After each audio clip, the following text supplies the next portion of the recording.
আমাদের সেনাপ্রধান নাকি তার জামাতের ভাবাদর্শেই তিনি কোনো এক সময় ছিলেন। এটা আমার শোনা কথা, আমি কনফার্ম করি।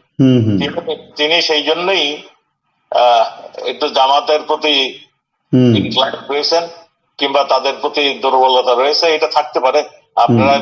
আপনারা সেগুলি অবজার্ভ করছেন, আপনারা সেগুলি দেখবেন, এবং পাকিস্তানের মানে প্রেসক্রিপশন অনুযায়ী এতদিন চলছে।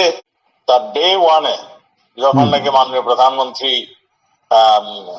চলে আসলেন ভারত,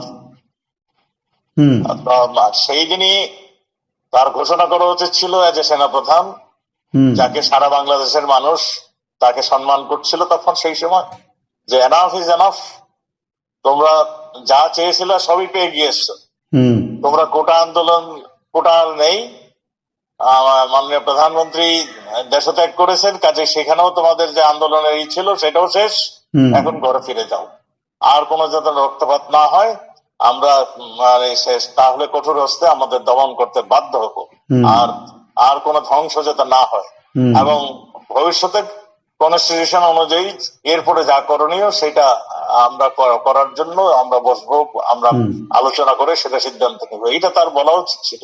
কিন্তু এই জায়গাটাই তিনি বলেননি কেন আমি ক্লিয়ার নই। তার যা করা উচিত ছিল সেটা তিনি করতে ব্যর্থ হয়েছেন, কিংবা করেননি, কিংবা তিনি করতে মানে হয়তো প্রেশারের পরে তিনি করেননি। কি প্রেশার কি সেটা আমি জানি না, আমি সে বলতে পারবো না।